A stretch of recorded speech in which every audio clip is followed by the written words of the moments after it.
My name is Margaret Ellis. I am 78 years old, a retired schoolteacher who spent her life giving everything she had to her only daughter, Emily. I lived modestly in a small house on the edge of town, surrounded by the memories of my late husband, Robert. He was the love of my life, and the gold wedding ring he gave me on our wedding day was the only piece of him I had left. That ring carried 50 years of love, sacrifice, and shared struggles. It was on a rainy afternoon when Emily called me in tears. "Mom, we're drowning," she said, her voice trembling. She explained that her business was collapsing and the bank was threatening to take her house. I didn't think twice. I walked to the small jewelry box, opened it with shaky hands, and stared at the ring that had never left my finger since Robert's passing. Selling it felt like cutting out a piece of my heart, but love for my daughter won over my pain. I sold the ring that same day. The jeweler gave me a fraction of what it was worth, but I took the cash and drove straight to Emily's house. My heart was pounding as I handed her the money, expecting gratitude or at least relief. She looked at the envelope, opened it, and frowned. "That's it," she said, her voice cold, her eyes narrowing like I had just insulted her. For a moment, I couldn't breathe. My chest felt hollow, my hands trembled. I had given away my most treasured possession, only to be met with disgust. I stood there, forcing a smile, swallowing the pain. "Yes," I whispered, nodding slowly. "That's all I could get." Emily turned away, muttering something under her breath about how this wouldn't even cover a fraction of what she needed. She didn't even say thank you. At that moment, something inside me cracked. I felt invisible, used, and deeply betrayed by the very person I had sacrificed everything for. But I didn't argue. I didn't raise my voice. I simply nodded, stayed quiet, and walked out of her house into the cold rain. The drops mixed with the tears I refused to show her. What she didn't know was that while I left quietly, I had already begun thinking. I still had power, more than she realized. Emily thought my love made me weak, that I would keep giving until there was nothing left. She thought wrong. I was done being silent. I was done letting her take without giving back. That night, I sat in my living room, staring at the empty spot on my finger where the ring used to be. Memories of Robert filled my mind, his laughter, his promise to always protect me. For the first time in years, I spoke to his photo on the mantle. "Robert," I whispered, "they think I'm nothing without you, but they're about to see who I really am." The next morning, I called my lawyer. Every asset I had, my house, the stocks Robert left me, the small pieces of land no one knew I owned, would be reviewed. The will that Emily thought she had secured control over would be rewritten in silence. I wasn't going to fight her with words. I was going to fight her with actions. The plan started forming piece by piece, quietly, under the radar. No one knew what I was doing, not even my closest friends. They only saw a grieving old woman sitting on her porch, sipping tea, looking fragile. But inside, I was sharper than ever, waiting for the right moment to strike. I sold my wedding ring to help her, and she threw my sacrifice in my face. That day, I lost something priceless. But she was about to lose far more than she could imagine.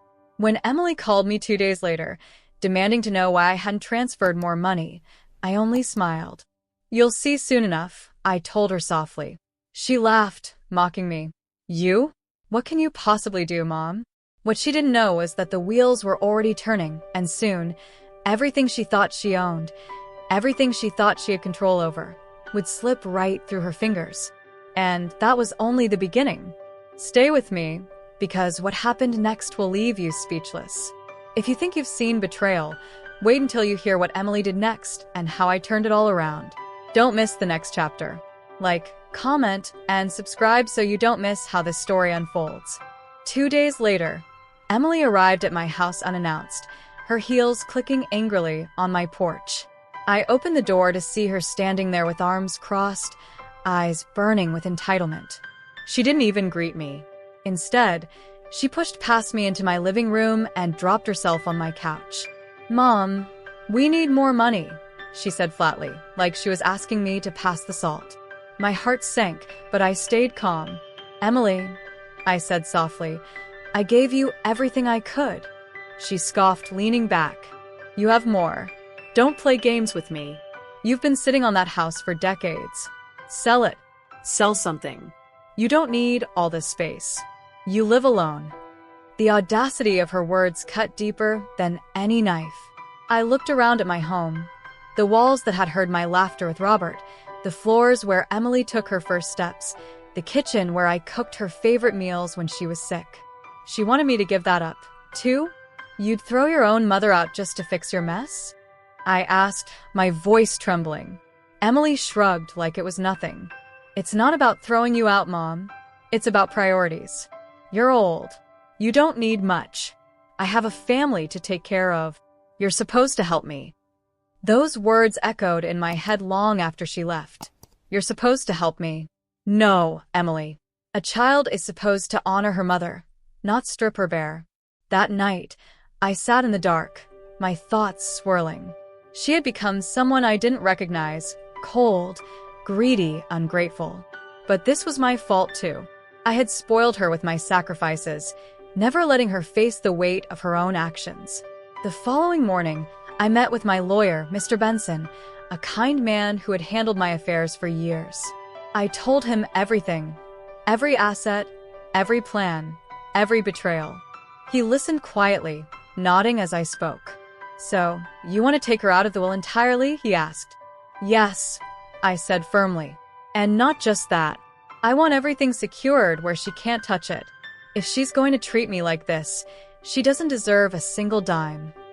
He smiled slightly, impressed by my resolve. We can do that.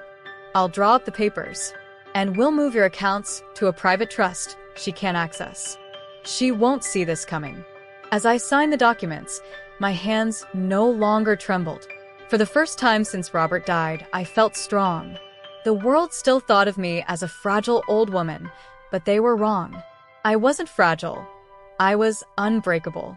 Meanwhile, Emily kept calling, leaving voicemails filled with complaints, demands, and guilt trips.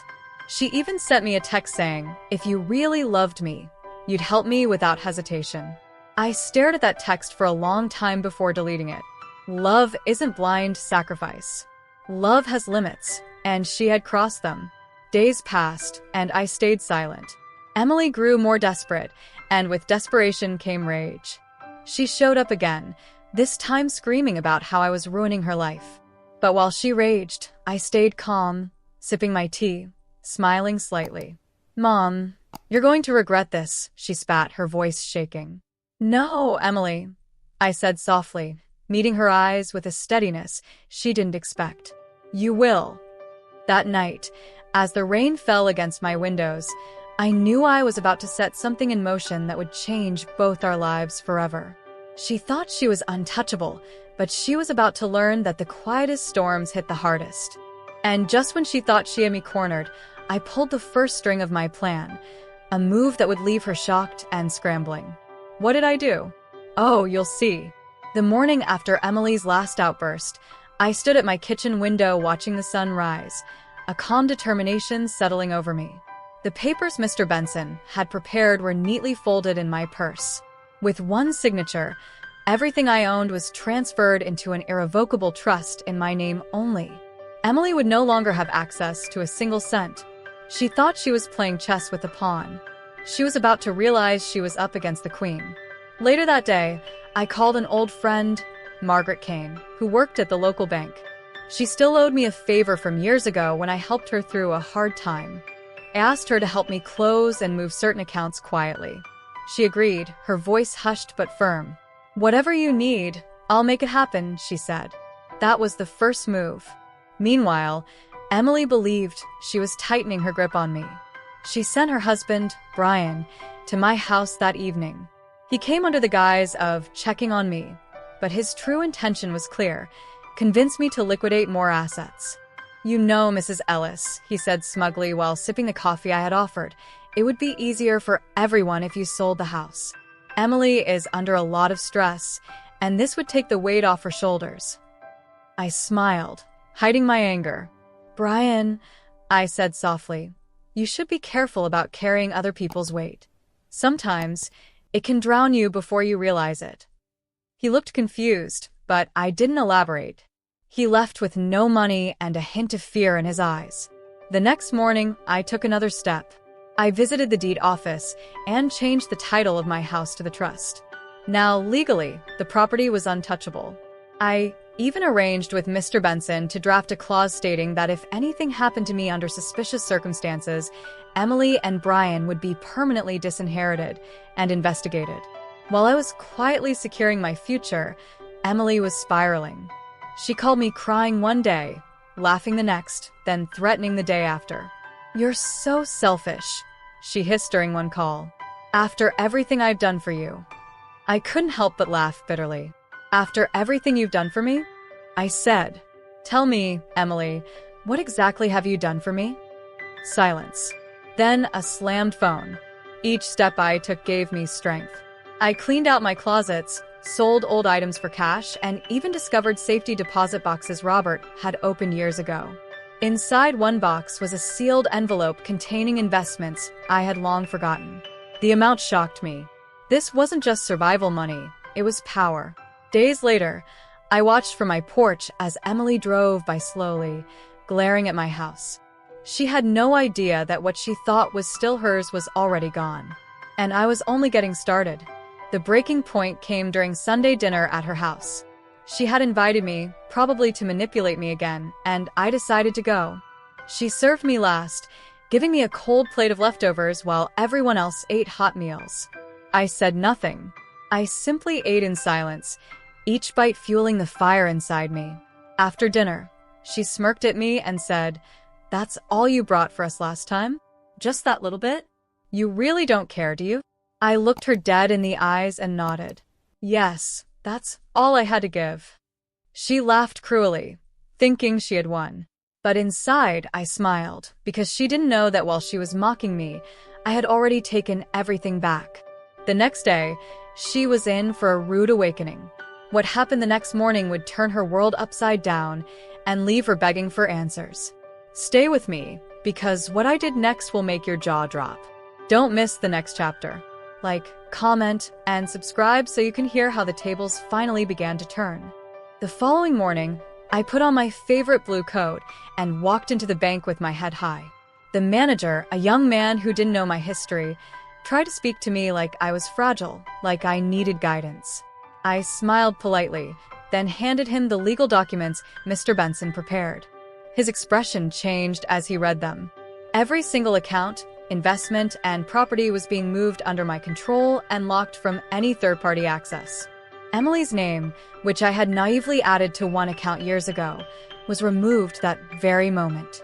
As the papers were stamped and finalized, I felt a weight lift from my shoulders. For the first time in a long while, I wasn't afraid. I was protecting what Robert and I had built with our own hands. Meanwhile, Emily thought she had things figured out. That afternoon, she called, pretending to be sweet. "Hi, Mom," she said in a sugary voice. "I was thinking, maybe you could let me handle your finances? You know, take the stress off you." I laughed softly, a sound that must have confused her. "Oh, sweetheart," I said gently, "there's nothing left for you to handle." There was a pause. "What do you mean by that?" she asked sharply. "You'll find out soon enough," I replied, hanging up before she could speak again. That night, I cooked myself a hearty dinner and sat alone at my table, savoring each bite. I thought about all the times I had given up meals, vacations, and even dreams so Emily could have everything. I realized something painful. Love without respect is just a leash for someone to pull. 2 days later, Emily stormed into my house, waving a letter. Her face was red with rage. "What is this?" she screamed. "The bank says I'm not on the account anymore. You had no right." I stood up slowly, meeting her fury with calm. "I had every right," I said firmly. "Those accounts are mine. That house is mine. Everything I worked for is mine. And you will never take it from me again." "You're punishing me," she snapped, her voice cracking. "You're my mother. You're supposed to help me." I walked closer, my voice low and steady. "I am your mother, but I'm not your fool." The silence that followed was deafening. She grabbed her purse and stormed out, slamming the door so hard the walls shook. I didn't chase her. I simply sat back down, sipping my tea. The next day, I took things even further. I met with Mr. Benson again, finalizing the transfer of my house's title into a trust that only I could control while I was alive. I also arranged for my estate to go to a children's charity Robert and I had supported for years. Emily would get nothing unless she changed her ways, and from what I'd seen, she was far from ready to change. That evening, I received an unexpected visitor, Brian. He showed up without Emily, looking nervous. "Mrs. Ellis," he said, avoiding my eyes, "maybe we got off on the wrong foot. We can work something out." I chuckled coldly. "Brian, there's nothing to work out. You and Emily made your choices. Now, you'll live with them." He left quickly, muttering curses under his breath. Watching him drive away, I knew the storm was only beginning. They would come back harder, angrier, and more desperate. But I was ready, because when you've already lost everything once, you learn how to fight like you've got nothing left to lose. The next time they came for me, they didn't bring words. They brought something far worse. And that was the moment I realized just how far they were willing to go. What did they do? Wait until you hear this.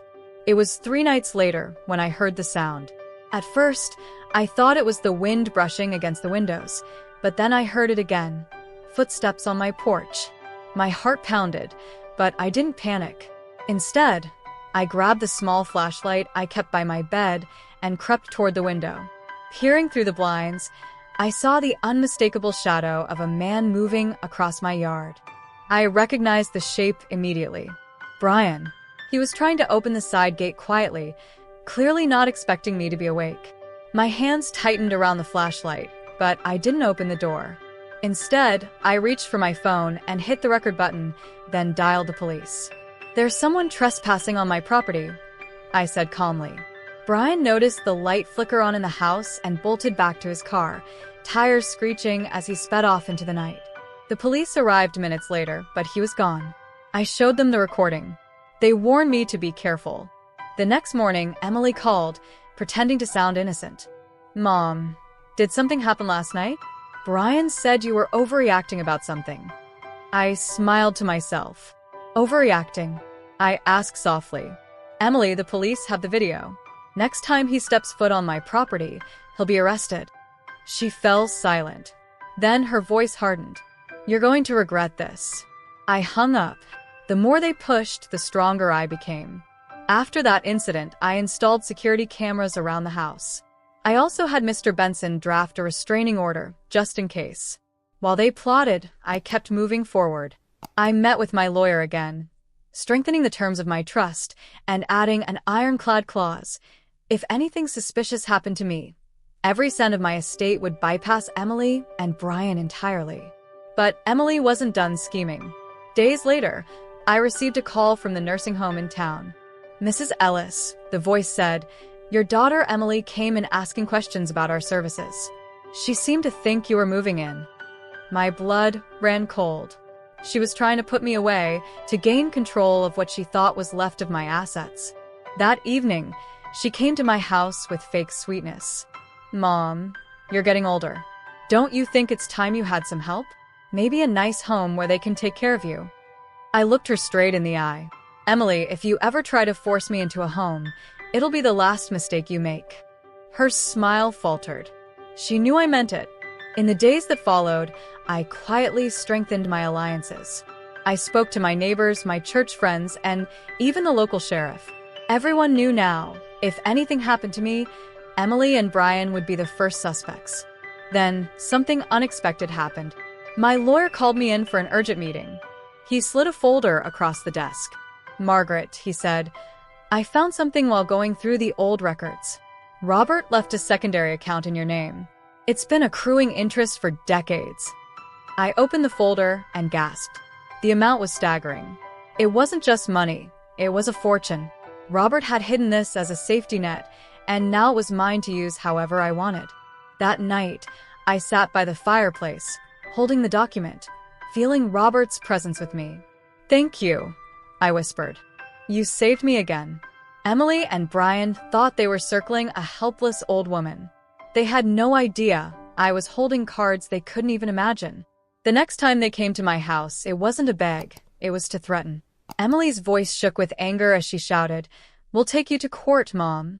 You can't cut me out like this." I stood tall. "Try me," I said. But what they didn't know was that by the time they tried anything, I would already have the upper hand. The plan I had put in motion was nearly complete, and the moment to strike back was approaching. You won't believe what happened next, when Emily thought she had finally trapped me, only to realize she had fallen into her own trap. The storm came on a Tuesday morning. I woke up to find a letter taped to my front door. It was from a law firm I didn't recognize, demanding that I present myself in court because Emily was petitioning for guardianship over me. Guardianship. She wanted the court to declare me unfit, so she could seize control of my assets. I laughed, but there were tears in my eyes. She had sunk so low. Instead of panicking, I called Mr. Benson. He chuckled when he heard the news. "Let her try. We'll be ready." Together, we gathered every document, every recording, every piece of evidence that proved not only my mental fitness, but also her repeated attempts to manipulate and threaten me. The day of the hearing came quickly. I walked into the courtroom wearing Robert's favorite color, emerald green, a symbol that I was still standing strong. Emily and Brian were already there, looking smug, whispering to their lawyer. When the judge asked Emily to speak, she put on her best act. "Your Honor, my mother is old, forgetful, and financially irresponsible. She needs protection, and I'm the only one who can provide it." I almost laughed out loud. When it was my turn, I stood with my head high and voice steady. "Your Honor, I may be 78, but I'm far from incapable. My daughter is the one who needs supervision. She has tried to manipulate me, trespass on my property, and even force me into a nursing home for her gain. Here is the proof." I handed over the recordings, the restraining order, the bank documents. The judge's expression shifted as he flipped through the evidence. Brian tried to interrupt, claiming everything was fabricated. The judge silenced him quickly. "Enough. The evidence speaks for itself." When the ruling came, it was like a thunderclap. The judge denied Emily's petition and warned her that any further attempts would result in legal action against her. She was humiliated, her face red as the courtroom whispered. But I wasn't done. After the hearing, I handed Emily a sealed envelope. She ripped it open, expecting money. Instead, she found a copy of the new will and trust documents. Her eyes widened as she read the clause stating that she was completely disinherited. "You can't do this to me," she screamed in the courthouse hallway. "I already have," I said calmly. "You treated me like I was nothing. Now you get nothing." For days, she didn't call. I thought maybe she had finally understood, but I was wrong. One night, I came home to find my back door ajar. My heart raced as I stepped inside. The house was silent, too silent. Then I noticed drawers pulled open and papers scattered on the floor. They had been there, looking for something they would never find. I called the police again, and this time they took fingerprints. Brian's were everywhere. The officer looked at me seriously. "Ma'am, this is escalating. You need to be careful." I nodded, but inside I was more than ready. They were playing with fire, and soon they were going to get burned. The very next day, I made my boldest move yet. I withdrew a large sum from Robert's hidden account and purchased a small building downtown. It was a dream Robert and I once had, to open a community center for underprivileged children. I renamed it the Ellis House and transferred ownership to the charity. Emily would see it in the papers soon enough, and she would know. The wealth she thought was hers was already gone, transformed into something she could never touch. When she drove by my house later, slowing down to glare, I just waved and smiled. The more she tried to hurt me, the stronger I became. But Emily wasn't finished. That evening, I received a call from an unknown number. A voice I knew too well whispered, "You'll regret this, Mom. You think you've won, but you haven't seen what's coming." I hung up without a word, my hands steady. She had declared war, and she didn't even realize she had already lost. The next twist in this battle would shock even me. Because while I thought I was the one pulling the strings, someone else was about to step in and change everything. 2 days after that threatening call, I woke to find a car parked across the street. It sat there for hours, engine running, windows tinted. My instincts told me who it belonged to. Emily and Brian were watching, waiting for me to slip. I didn't call the police this time. Instead, I let them watch. Let them think I was just sitting there sipping tea, too old to fight back. What they didn't know was that I had already installed additional security cameras, hidden ones, that recorded every movement around my house. I wanted evidence, not a confrontation. That afternoon, a knock came at my door. It wasn't Emily. It was a young man in a suit. He introduced himself as Daniel Hayes, an investigator sent by the children's charity to review the transfer of the Ellis house. "We have to ensure everything is in order," he explained politely. As I led him inside, he glanced at my security monitors. "You're being watched," he said quietly. "I know," I replied with a faint smile. He helped me set up an encrypted system to back up all footage automatically. "If anyone tries anything," he said, "you'll have proof no one can erase." His kindness reminded me there were still good people in the world, unlike my own daughter. Later that evening, Emily finally stormed up to my porch, shaking with rage. "So, this is what you're doing with the money? Giving it to strangers? To kids who aren't even yours?" I stayed calm. "Yes, Emily. Because those children will cherish what you threw away." Her voice cracked with fury. "You're ruining our lives." "No," I said softly. "You're ruining your own." She lunged toward me, but Brian held her back. They left screaming threats into the night. The very next morning, I went to the Ellis house to check on renovations.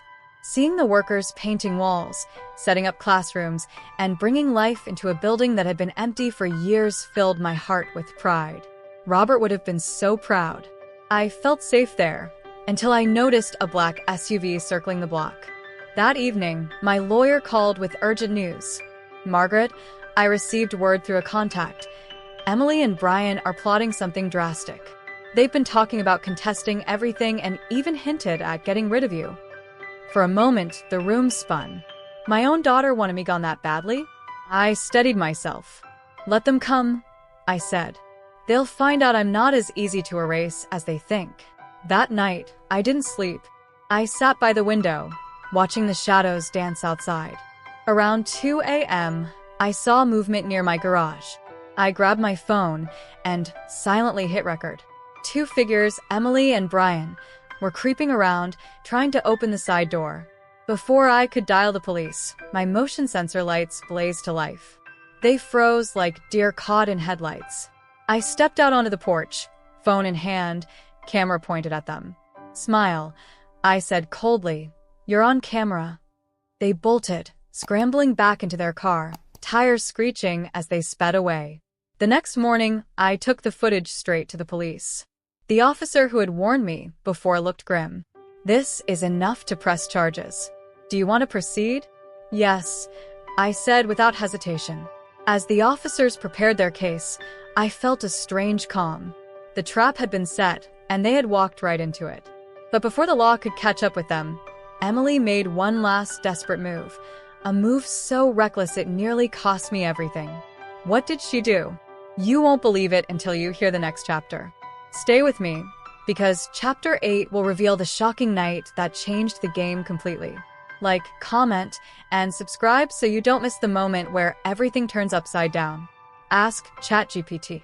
The night of the storm, the wind howled like an angry spirit. Branches scraped against my windows, and rain battered the roof, as if the heavens themselves were warning me of what was to come. Around midnight, the power flickered out. I lit a candle and sat in my armchair, wrapped in a blanket, waiting. I knew they would come. At exactly 1:13 a.m., I heard the sound of glass shattering in the back of the house. My heart pounded, but I didn't panic. I had prepared for this.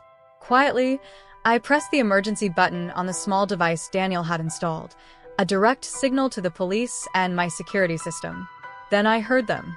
Voices. Emily's voice, sharp with desperation. "Find her. She's probably hiding." Brian's gruff reply followed. grab the papers. Grab anything we can sell. I stood silently in the hallway, the candlelight flickering across my face. They were tearing through my kitchen, drawers opening, glass breaking. I took a slow breath, stepped out where they could see me, and said in the calmest voice I could muster, "Looking for something?" Emily spun around, her eyes wild. Why won't you just give it to us?" Brian rushed toward me, but before he could take another step, the sound of sirens pierced the storm.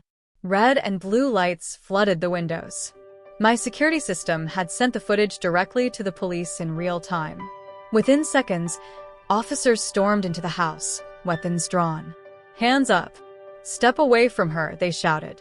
Emily froze, her hands trembling as the officers restrained her. Brian cursed, struggling until they forced him to the ground. I stood still, holding the candle like a lighthouse in the chaos. The officers took them out in handcuffs while they screamed at me, blaming me for everything.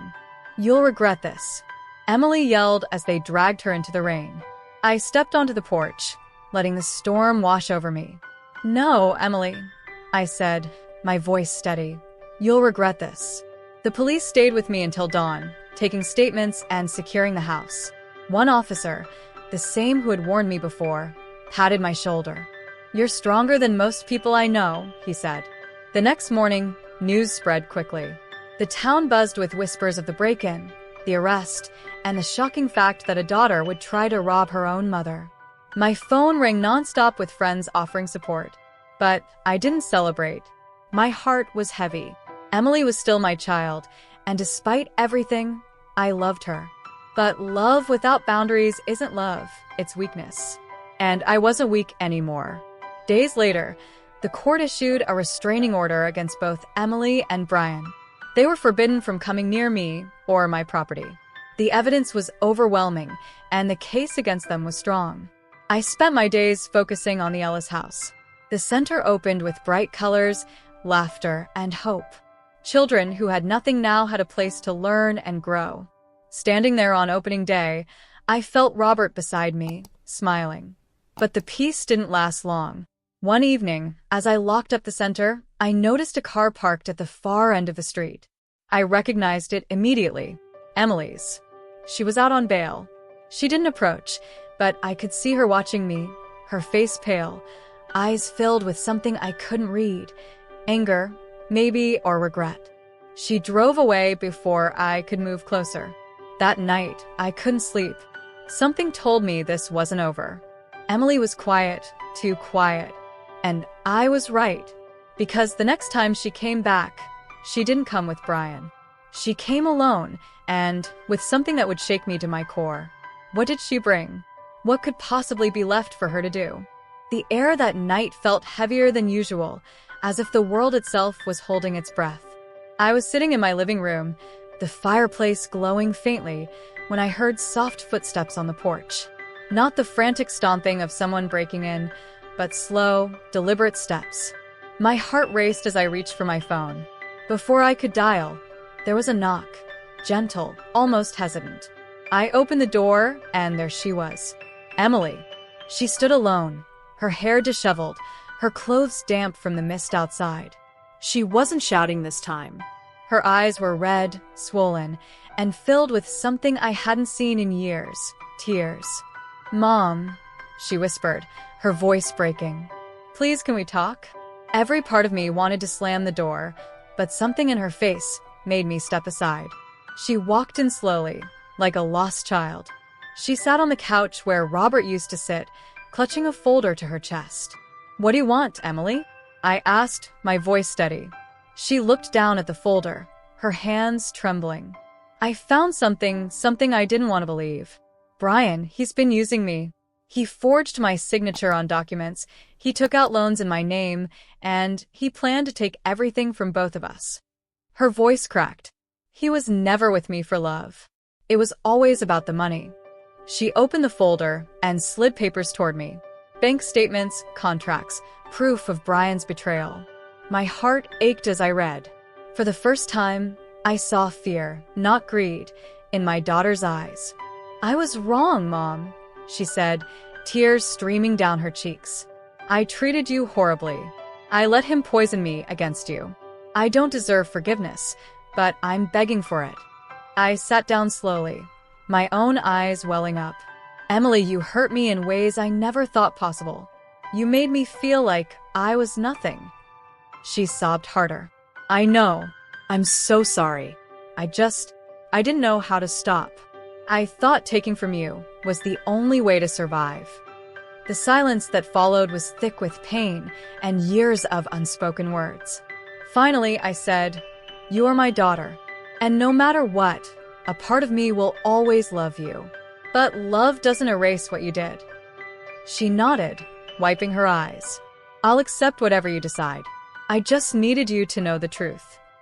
Before I could respond, headlights cut through the window. A car screeched to a halt outside. Emily's face went pale. "It's him," she whispered. Brian stormed out of the car, shouting her name. "Emily, what are you doing here?" He was furious, his voice echoing through the night. I grabbed my phone, ready to call the police again. Emily stood, trembling but defiant. "I'm done, Brian. I'm done with you."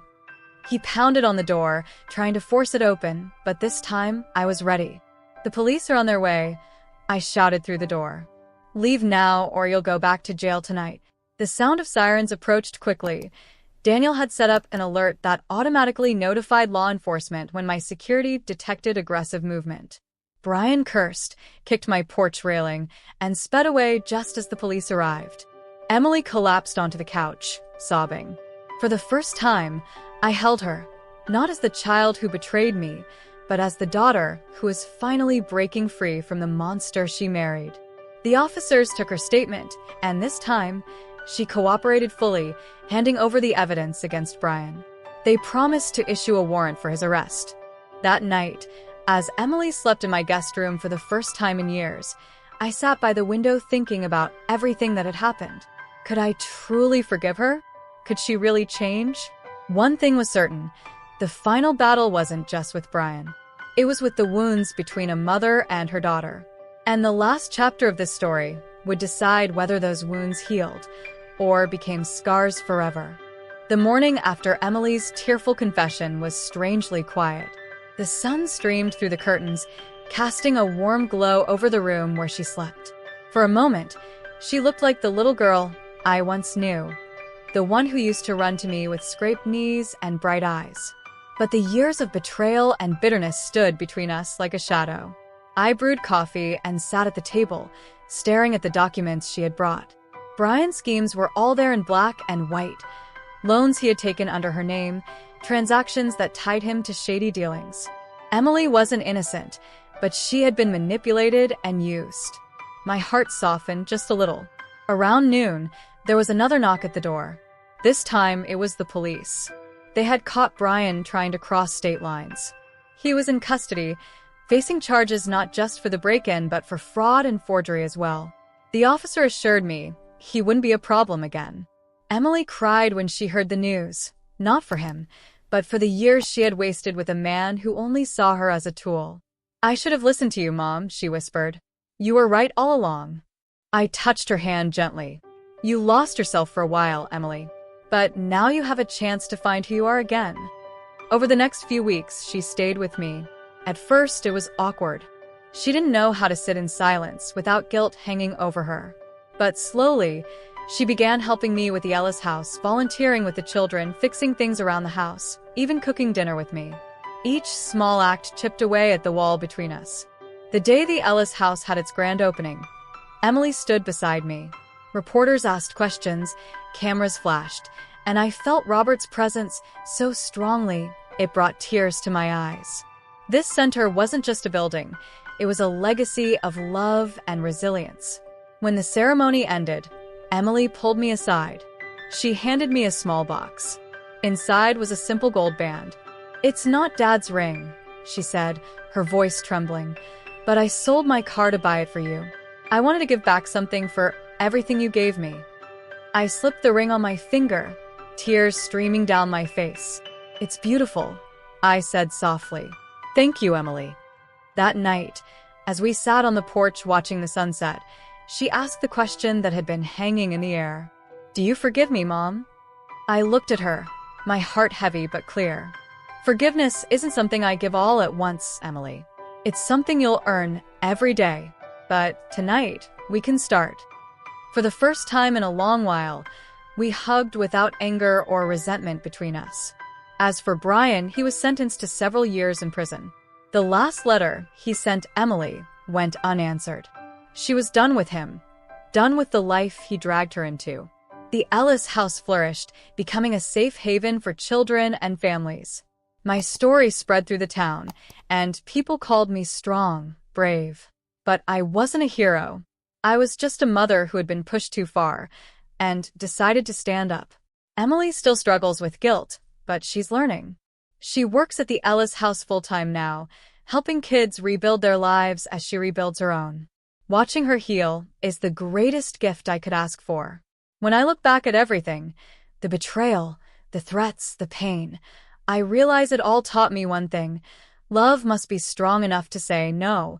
It must protect itself, even from those we love most. And to anyone listening to my story, remember this.